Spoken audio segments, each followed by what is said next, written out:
इधर देखो बेटा, IUPAC नॉमेनक्लेचर चल रहा था अपना। फुल फॉर्म होता है बेटा international union of pure and applied chemistry, और इसके अंतर्गत हम जो पढ़ रहे थे वो पढ़ रहे थे हाइड्रोकार्बन्स के IUPAC नाम, या बोल सकते हैं कार्बनिक यौगों का नामकरण जिनमें कार्बन उपस्थित होगा। इसमें हमने बहुत सारी चीज़ें सीख ली थी, और कल हमने आपको रेखीय संरचना सूत्र सिखाए थे कि रेखीय संरचना सूत्र किस तरह से बनते हैं। जैसे हमने आपको बताया था कि मान लें कि हमारे पास लिखा है CH3 बॉन्ड CH3, तो इसका रेखीय संरचना सूत्र आप ऐसा बना सकते हैं। मतलब इस कॉर्नर पे कार्बन है और इस कॉर्नर पे भी कार्बन है, और दोनों कार्बन के बीच एक सिंगल बॉन्ड है। इससे 3 H जुड़े हैं, इससे 3 H जुड़े हैं, है ना? ऐसे ही था। अब इसी तरह मान लें कि यहाँ पर आपने CH2 लिया, तो ये आगे और कार्बन से जुड़ने लायक हो गया, तो यहाँ पर हमने जोड़ दिया इससे फिर से CH3। मतलब हम कह सकते हैं सर अभी ऐसा है, सीधा बनाओगे तो समझ में नहीं आएगा, कितना भी लंबा ले जाओ समझ में ही नहीं आएगा। लेकिन इसको अगर हमने ऐसा एंगल बना दिया इसका, तो मतलब ये शो कर रहा है कि एक कार्बन यहाँ है, एक कार्बन यहाँ है और एक कार्बन यहाँ है। मतलब इसका कॉर्नर एक कार्बन को शो करेगा, किनारा कोना 1 2 3। तो यहाँ पर अगर अपन बात करें तो यहाँ होगा CH3, यहाँ होगा CH2, यहाँ होगा CH3। मान लें कि इसको अपन ने और आगे तक बढ़ाया और इस तरह कर दिया, तो आपको पता है कि इसमें कुछ नहीं करना, यहाँ से एक और बढ़ा दो। तो अब ये हो गया CH3, ये हो गया CH2, ये हो गया CH2 और ये हो गया CH3। क्लियर? तो सभी लाइन में बैठे, पहले रो बनाओ जल्दी, फुर्ती में रो बनाओ जल्दी। इधर देखो,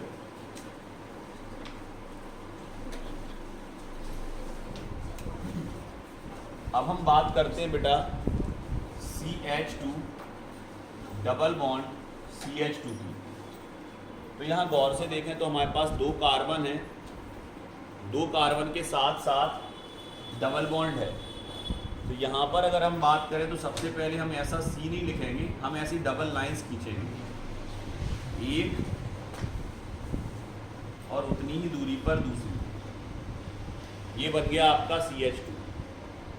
मतलब ये शो कर रहा है कि एक कार्बन यहाँ है और एक कार्बन यहाँ है, दोनों के बीच डबल बॉन्ड है। क्लियर? अगर हम मान लें कि यहाँ पर हम एक H और एक H और हटा दें तो यहाँ ट्रिपल बॉन्ड बन जाएगा।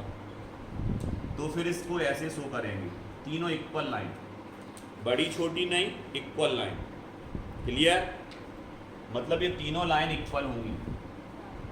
अगर हम बात करें इसकी कि सर मान लें हमारे पास ऐसा है CH3 bond CH double bond CH और फिर CH3, इस तरह का है। तो अब इसकी रेखीय संरचना कैसी बनेगी? तो आपको पता है अभी दो कार्बन थे तो 2 कॉर्नर्स पे ले लिए, लेकिन अब कार्बन हो गए 4, और 4 के लिए आप कैसे बनाते थे? इस तरह 1 2 3 4 ऐसी बनती थी ना बेटा, दिख रहा? क्लियर? तो यहाँ पर हम संरचना ऐसी ही बनाएंगे, 1 2 हो गए 4, 1 2 3 4, 1 2 3 4। क्लियर? 4 कार्बन। क्लियर? लेकिन गौर से देखें, यहाँ सिंगल है, यहाँ सिंगल है, तो इसको सिंगल रहने दो, इसको सिंगल रहने दो। डबल जो बनेगा वो कहाँ बनेगा? बीच में। इसको आप ऐसे आ गया सर। मतलब सर ये हमारा है CH3, ये है CH, ये है CH और ये है CH3। क्लियर? हम जब पूछें तो आपको बताना पड़ेगा। अब मान लें कि यहाँ पर हमने H हटा दिए और यहाँ ट्रिपल बॉन्ड लिया है, तो सबको समझ में आ रहा क्या होने वाला है, एक बॉन्ड और आ जाएगा। क्लियर सबको? ये चीज़ आ गई आपको अच्छे से। अब थोड़ा सा आप ध्यान देंगे, NCERT के कुछ क्वेश्चंस हैं। सबसे पहले अगर हम बात करें तो वो आपको एक संरचना दे रहा है और वो कह रहा है इसका रेखीय संरचना सूत्र से आपको अणुसूत्र बनाना है। मान लें ये है हमारे पास, तो अब इसी को अपन रेखीय संरचना सूत्र तो वो दे ही रहा, इसको अपन को केवल किस में ढालना है, अणु सूत्र में, अणु सूत्र में नहीं सॉरी संरचना सूत्र में। क्लियर? तो आपको पता है कि यहाँ पर क्या होगा, तो हम इसी में लगा दे रहे हैं, इसी से बन जाएगी वो तो संरचना। यहाँ सी, यहाँ सी, यहाँ सी, यहाँ सी, यहाँ सी, यहाँ सी और यहाँ भी सी। लो हमने इसी से ही बना दी, आसान थी। बस क्या जोड़ना है केवल आपको, H। कितने कितने जुड़ेंगे सबको पता, यहाँ जुड़ेंगे सर 3, यहाँ जुड़ेंगे सर 2, यहाँ 2, यहाँ 1, क्योंकि 3 बॉन्ड क्लियर है इसके। यहाँ पर 2, यहाँ पर 3, आसान थी सर। तो अगर वो रेखीय आपको सूत्र दे रहा तो उसके संरचना सूत्र बनाने में आपको कोई दिक्कत थोड़ी है। जिस कॉर्नर पे कह रहा हूँ कार्बन जोड़ के हाइड्रोजन जोड़ दो, बस ये देख लेना कि कार्बन के 4 बॉन्ड से ज़्यादा ना हो। समझ रहे कि नहीं हम क्या कह रहे हैं? ये आ गया सबको अच्छे से समझ में? इतना आगे बढ़ते हैं और एक टिपिकल स्ट्रक्चर जो उसने दिया है वो देखते हैं। उसने एक ऐसा स्ट्रक्चर दिया,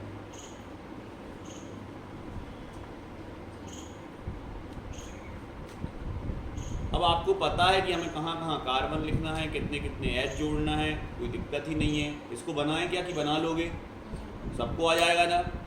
क्या करेंगे हम सबसे पहले बेटा, C लेंगे। सही चल रहा है? हम कहीं छोड़ा क्या हमने C? नहीं, सबको पता है इससे कितने H जुड़ेंगे,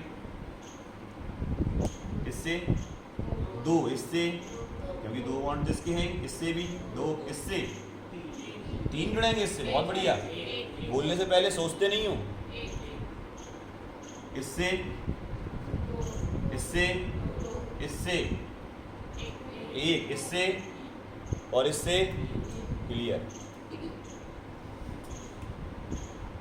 CH2, CH2, CH2, CH2, CH2, यहाँ CH2, यहाँ भी CH केवल, यहाँ CH3 और यहाँ CH3। क्लियर?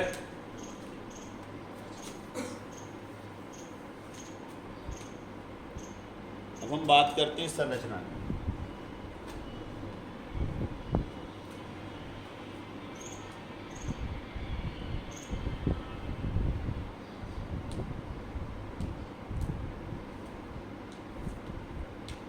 अब यहाँ देखो बेटा, इसने गैप दिया। गैप क्यों दिया? ये शो करना चाह रहा है कि ये चीज़ अलग है, जुड़ी इसी में ही है, ये चीज़ अलग है इतना, और ये इस कार्बन से जुड़ी है। क्योंकि अगर इस कार्बन को ऐसे बना देते ना, ऐसे, तो आपको यहाँ कॉर्नर नहीं दिख रहा, तो आप पहचान नहीं पाते कि यहाँ भी कार्बन है। तो इसने क्या दे दिया, एक गैप दे दिया। तो गैप के कारण आपको समझ में आ रहा कि ये वाला कार्बन, समझ गए कि नहीं, और इस कार्बन के बीच क्या है आपका, ट्रिपल बॉन्ड है। क्या है? मतलब 1 कार्बन, 2 कार्बन, 3 कार्बन। तो यहाँ पर 1, 2, 3 कार्बन, ठीक है। और मतलब चाहो तो आप इस तरह से जोड़ भी सकते हो, लेकिन जोड़ दोगे तो जोड़ भी दो लोग, अगर हटाए तो जोड़ दो। अब आपको समझ में आ रहा कितने कार्बन है टोटल इसमें? 4 दिख रहा है। कौन कौन से सर? एक ये, एक ये, एक ये, एक ये। कितने कार्बन है? 4। लिख दें, इसी में ही लिख दें। यहाँ कितना H जुड़ेगा? यहाँ इससे, यहाँ इससे, यहाँ इससे, खत्म हो गए सबके 4।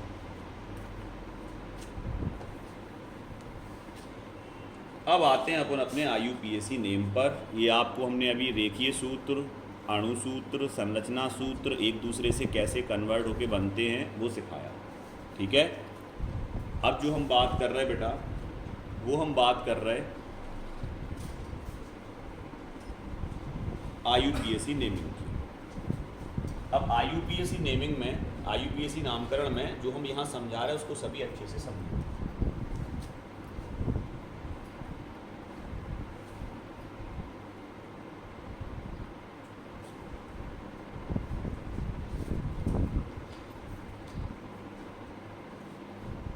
ये अपने पास 6 कार्बन की एक चेन है।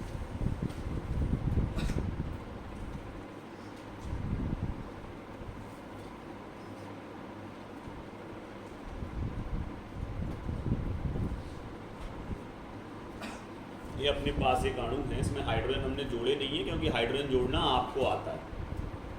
कितने कितने हाइड्रोजन जुड़ते हैं सबको पता है। यहाँ कितने जुड़ेंगे बेटा? यहाँ, यहाँ, यहाँ, यहाँ, यहाँ, ठीक है। हम जोड़ नहीं रहे, आपको पता है। ये कार्बन की एक श्रृंखला दिख रही? बिल्कुल दिख रही सर। इसमें ये वाला समूह दिख रहा OH, Br दिख रहा। ये दोनों क्रियात्मक समूह हैं। कौन से समूह हैं? क्रियात्मक समूह।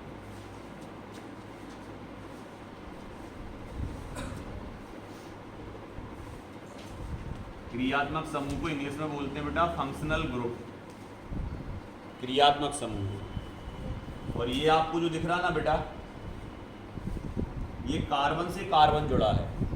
तो जब कार्बन से carbon, Maithil, ethyl, propyl, butyl, alkyl group जुड़ा हो, एल्काइल या एल्किल, आ गया समझ में? वो ग्रुप जुड़ा हो, मैथिल, एथिल, प्रोपिल, ब्यूटिल कुछ भी, तो वो उसकी जनक श्रृंखला कहलाती है।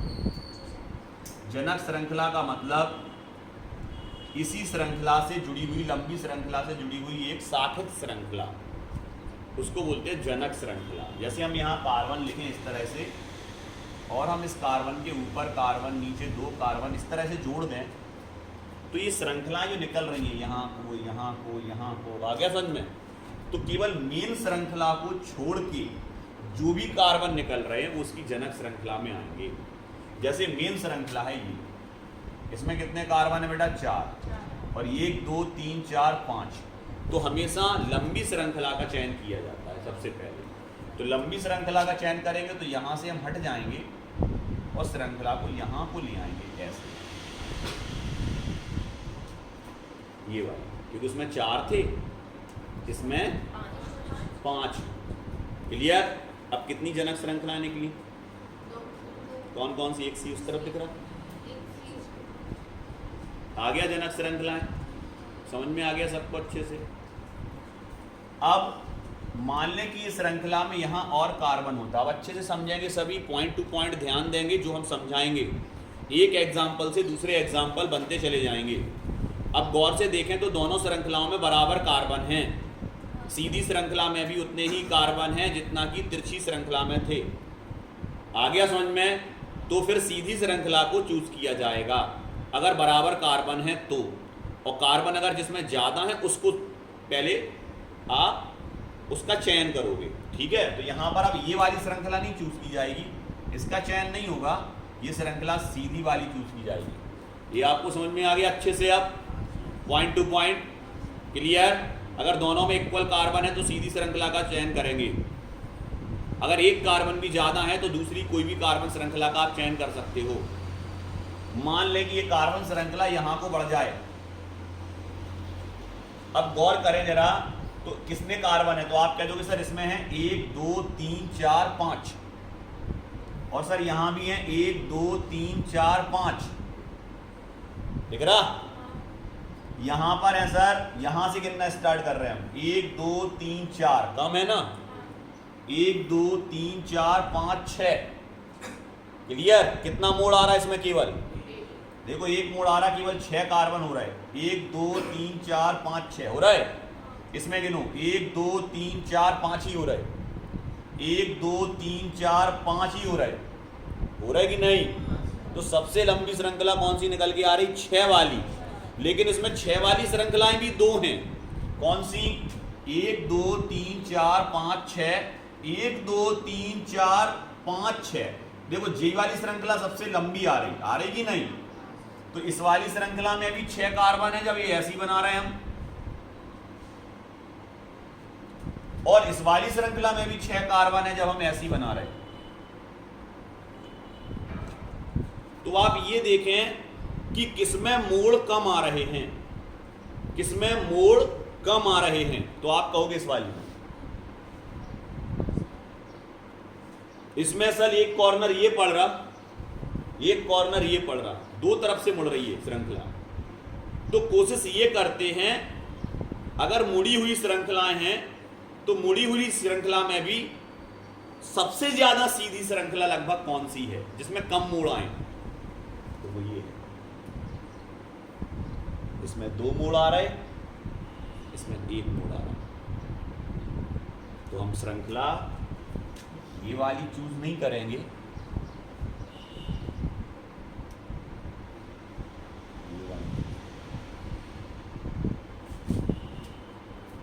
ये जी सबको समझ में आ गई? दिमाग खोल के रखो और चेतनता में बैठो।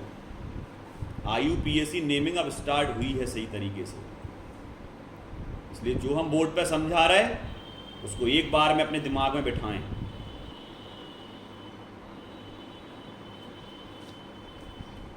इस वाली श्रृंखला का चयन करेंगे तो जनक श्रृंखलाएं 2 निकल के आई सर, एक ये,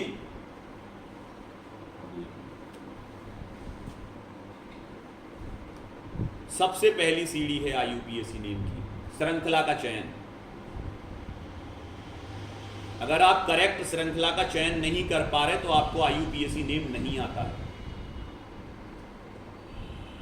तो IUPAC नेमिंग के लिए बहुत जरूरी है कि सही श्रृंखला का चयन आना चाहिए।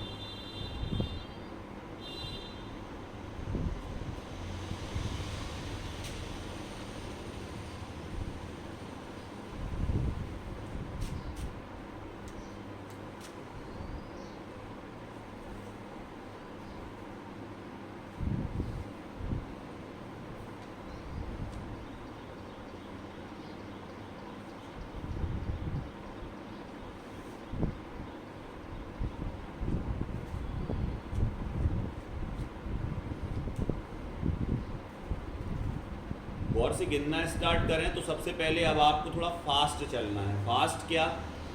ये नहीं कि हम श्रृंखला का चयन करने में ही 5 मिनट लगा लिए।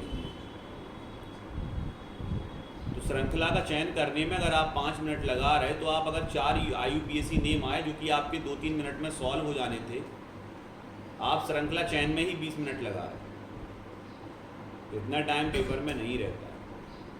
तो सबसे पहले अगर हम बात करें श्रृंखला का चयन का, तो पहले इन दोनों कार्बन पे गौर करो, ये इक्वल में है। मतलब इस तरफ इस कार्बन से यहाँ जाओगे तो भी एक ही है, और इस कार्बन से यहाँ जाओगे तो भी एक ही है। मतलब हमारे दिमाग में सीधा सीधा बैठ गया कि हम मुड़ेंगे नहीं,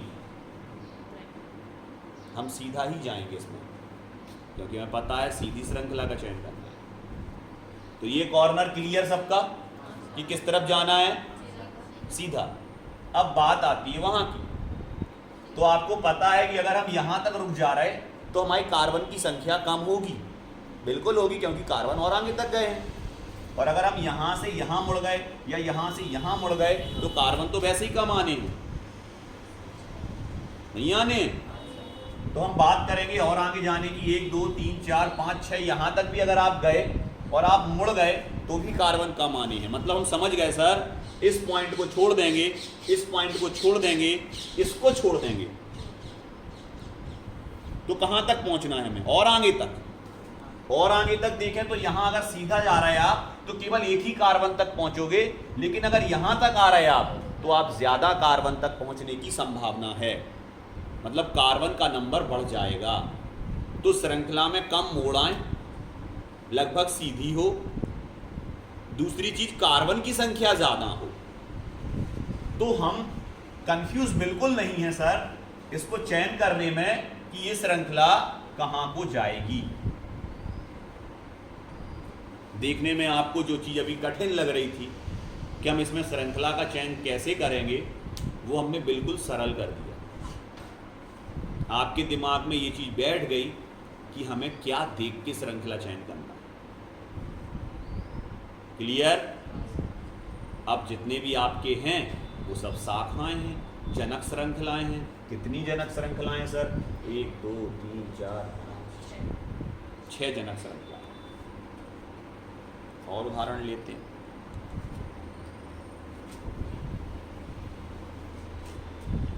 अब हम बात करते हैं, हमारे पास एक इस तरह का डायग्राम है।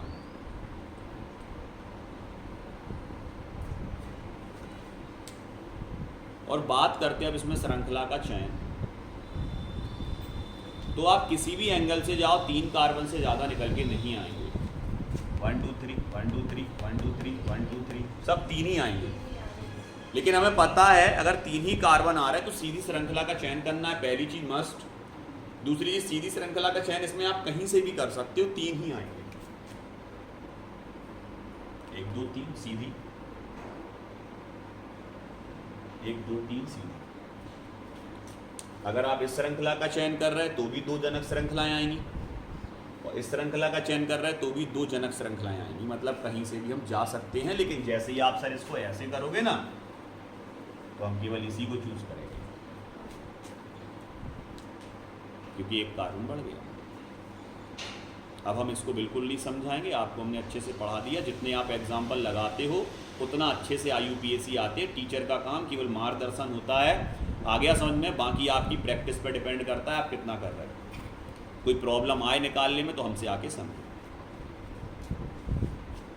एक चीज़ आप अच्छे से सीख गए, वो है श्रृंखला का चयन। एक चीज, अब श्रृंखला के चयन के बाद हम आते हैं बेटा नंबर 1 फर्स्ट।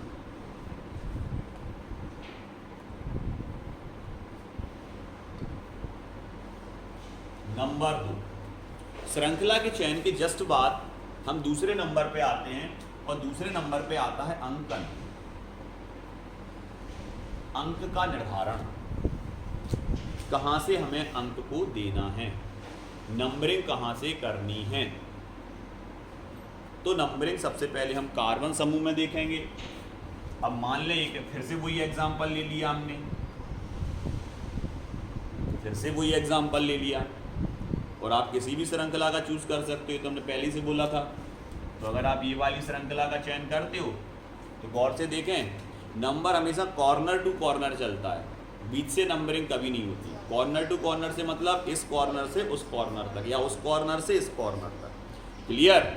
मतलब एक कोने से दूसरे कोने तक नंबरिंग चलती है। तो यहाँ पर अगर अंकन की बात करें बेटा, तो ये आएगा आपका पहला, ये आएगा दूसरा, ये आएगा तीसरा, क्योंकि आपने श्रृंखला ये वाली चुनी है। तो ऊपर से तो नंबरिंग कर नहीं सकते, क्योंकि ये तो आपकी जनक श्रृंखलाएं हैं, ऊपर और नीचे तो जनक श्रृंखलाएं हैं ना। इसलिए आप नंबरिंग कहाँ से करोगे, कॉर्नर टू कॉर्नर, जो आपने शाखा चुनी है उसमें, जो शाखा चुनी है। तो यहाँ से 1 2 3 कर सकते, या यहाँ से भी 1 2 3 कर सकते हो। आप दोनों तरफ से इसका अंकन कर सकते हो, क्योंकि इसमें जो मेन जनक श्रृंखला हैं वो बिल्कुल बीचों बीच है, ऊपर और नीचे, दिख रही। तो जब जनक श्रृंखलाएं बिल्कुल बीचों बीच हैं तो नंबरिंग कहीं से भी कर सकते हो। नहीं तो नंबरिंग वहां से की जाती है जहां से ज्यादा जनक श्रृंखलाएं पास में हों। अब बात अगर हम इसकी करें कि इसमें नंबरिंग आप कहां से करोगे, तो आप इसमें गौर से देखें कि सर अगर इसको हमने पहला कार्बन माना, इसको दूसरा, इसको तीसरा, इसको चौथा, इसको पांचवा, इसको छठवां, और नंबरिंग अगर यहां से कर रहे हैं 1 2 3 4 5 और 6, ये दो तरह से अगर इसकी नंबरिंग कर रहे हैं हम, तो सबसे पहले इसमें लघु योग नियम चलता है। आपको सभी का योग देखना है, जनक श्रृंखलाओं का नंबर का योग देखना है। जहां से नंबर का योग कम आएगा वहीं से हम नंबरिंग करेंगे। कहने का मतलब अगर आप इसको 1 मान के चल रहे तो एक समूह इस पे 2 पे है, एक समूह 4 पे है, और एक समूह 5 पे है। मतलब हम कह देंगे सर ऊपर वाली श्रृंखला के लिए 2 + 4 + 5 = 11। और अगर हम नीचे वाले नंबरों को देखें तो एक समूह आपका दूसरे पे है। देखो अब ये वाला समूह 5 पे था, लेकिन नीचे के हिसाब से ये दूसरे पे है, और ये आपका तीसरे पे है, और ये आपका 5वें पे है।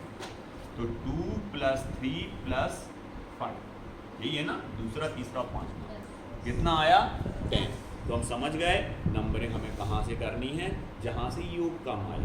नीचे वाली नंबरिंग सही है, ऊपर वाली नंबरिंग गलत है। आ गया सबको अच्छे से? अंकन आ गया। इसमें अंकन कहीं से भी कर सकते हो, बराबर ही आएगा। देखो दूसरे और दूसरे पे कहीं से भी चलो है, 2 + 2 4, 2 + 2 4, कहीं से भी नंबरिंग कर सकते हो।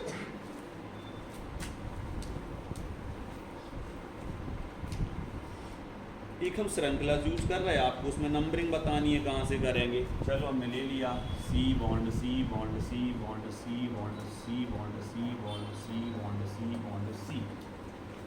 नंबरिंग कहाँ से करेंगे? पहले श्रृंखला कौन सी चुनेंगे? चुने आप श्रृंखला कौन सी चुनेंगे? जल्दी बताएं। सीधी, ऐसे ही बताओ, सीधा देख के। सीधी सही है, सीधी 1 2, क्योंकि सर आपने बताया था कॉर्नर पे अगर इक्वल कार्बन है तो सीधे को प्राथमिकता देंगे, इसको तो हटाओ। आपने सिखा तो दिया हमें डायरेक्ट निकालना।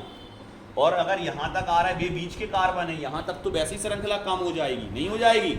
तो फिर इतना सोचना और विचारना क्यों? जब आपको हम ट्रिक बता के चल रहे, आपको डायरेक्टली बता दिया कि इस तरह से आप निकाल सकते हो सीधे, तो इतना सोचना ही नहीं है। सर सीधी श्रृंखला है बिल्कुल, इसी में ही सबसे ज्यादा कार्बन होंगे, आप गिन लो चाहे, हम गिनेंगे भी नहीं तो निकलेंगे। अब अंकन कहां से होगा? आप कहोगे सर यहां से गौर करें तो 1 2 दूसरे पे है, देखो पहले एक जनक श्रृंखला, फिर तीसरा छोड़, चौथा और पांचवा, तो इनको जोड़ के लिखोगे क्या? आपको वैसे ही आता है सर, 4 + 5 = 9 + 2 11, यहां से 11 जा रहा सर, क्लियर? और यहां से अगर देखें तो ये तीसरे पे है और ये चौथे पे है, 4 और 3 7, और फिर कितने पे? 1 2 3 4 5 6, तो आपका तीसरे पे, तो समझ गए नंबरिंग कहां से होगी? यहीं से, क्योंकि 11 आ रहा था, यहां से ज्यादा आ रहा वैल्यू, तो मान ज्यादा आ रहा तो हम यहां से नंबरिंग कर देंगे इसकी, चौथा और पांचवा और छठवां और सातवां। अंकन दूसरा, पहला श्रृंखला का चयन, दूसरा अंकन। IUPAC जब तक नहीं बना पाओगे, जब तक ये दोनों नहीं कर लोगे, क्लियर? नेक्स्ट अगला एक उदाहरण देखते हैं बेटा। C bond C bond C bond C bond C bond C bond C bond C bond C, चल हो जा स्टार्ट। तो आप कहेंगे सर सीधी ही लेंगे अभी भी, क्यों? क्योंकि इस कार्बन से देखो 2 कार्बन आगे हैं और 2 कार्बन नीचे हैं, तो हम मोड़ क्यों दें? हम सीधी ही चूज करेंगे, क्लियर? अभी श्रृंखला ही बनाना सीखो तुम पहले। C bond C bond C bond C bond C bond C bond C bond C bond C bond C bond C, किस संख्या का चयन करेंगे? सीधी, क्योंकि यहाँ पे भी 3 है, यहाँ पे भी 3 है। बहुत बढ़िया बेटा, यहाँ पे भी 3 है, यहाँ पे भी 3 है, डायरेक्ट सीधा। देखो इसके बाद यहाँ सीधे में एक ही है, एक ही है, एक ही है। बहुत तेजी से आपको श्रृंखला का चयन करना हमने सिखा दिया, जो आपके लिए सबसे कठिन काम होता है। बच्चे सबसे ज्यादा कंफ्यूज इसी में होते हैं, श्रृंखला कैसे चूज करें, क्लियर?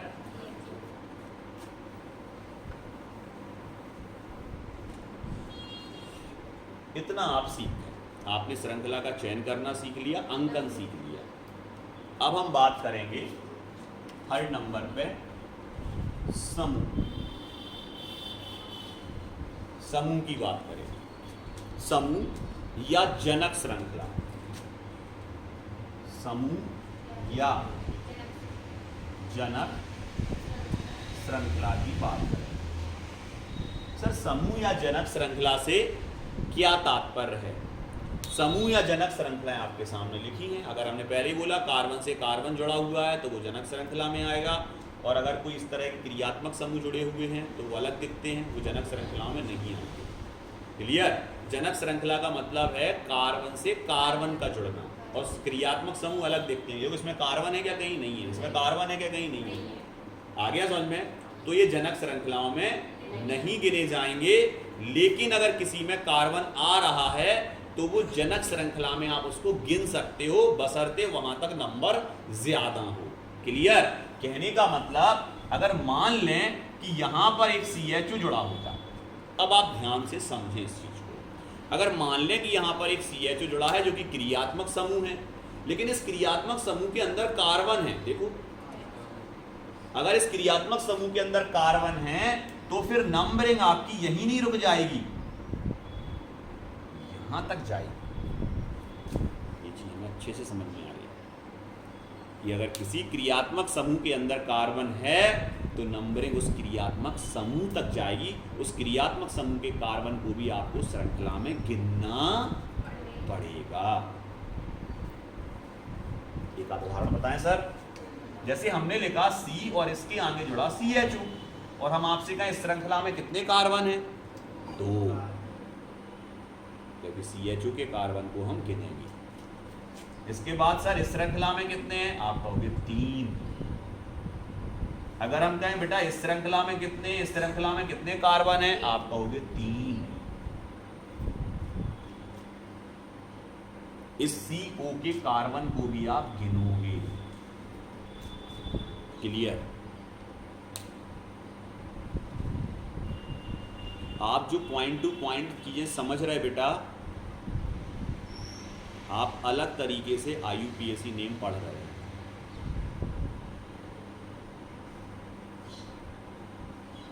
किसी भी कंफ्यूजन का कोई सवाल ही नहीं है। क्लियर?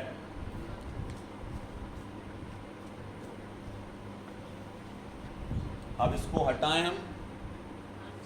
सब क्लियर सबका? अब बात करते हैं हम बेटा जनक श्रृंखला और उससे जुड़े हुए समूहों की। जनक श्रृंखला या समूहों का जब नामकरण की बात आ जाती है बेटा, तो उनका नामकरण हमेशा अल्फाबेटिकल मतलब ABCD के अनुसार होगा। जैसे हमने कहा फ्लोरीन, क्लोरीन, ब्रोमीन और आयोडीन, तो आप कहोगे सर फ्लोरो तो F से चालू होगा, क्लोरो जब भी लिखना स्टार्ट करेंगे C से चालू होगा, ब्रोमो B से चालू होगा और आयोडीन आयोडो I से चालू होगा।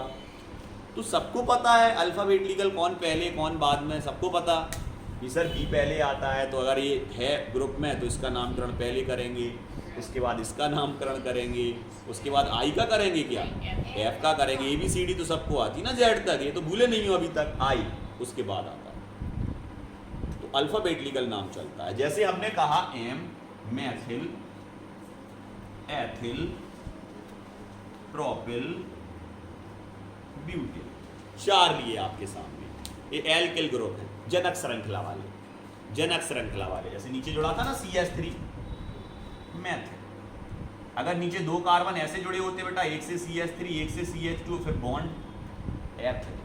अगर 3 कार्बन ऐसे जुड़े होते बेटा, इस तरह से 3 कार्बन जुड़े होते, इट इज अ प्रोपिल।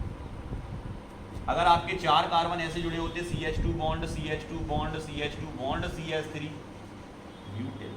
बस जनक श्रृंखला में हुई। तो जो भी जनक श्रृंखला में आपके इस तरह के कंपाउंड आएंगे उनमें एल्किल हैं, सभी एल्किल हैं तो इल लगेगा, लेकिन इसमें सब में अल्फाबेटिकल हम चलेंगे। तो सबको पता सबसे पहले ही आएगा ABCD, सबको आता है। क्लियर? इसके बाद कौन आएगा? आगे पीछे अक्षर भूल जाता कि कौन के पहले कौन सा हुआ। फिर कौन आएगा, आप जल्दी बताओ। फिर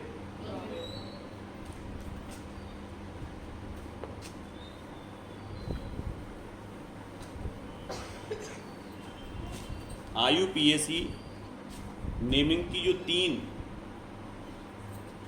मूल समस्याएं थी, जिनमें बच्चे बहुत ज़्यादा कंफ्यूज होते हैं और बनाने में असमर्थता होती है उन्हें, वो आपने तीनों चीज़ें अच्छे से आज सीखी। कल जब आपका चालू होगा तो सीधा IUPAC नेमिंग बनाना स्टार्ट होगा।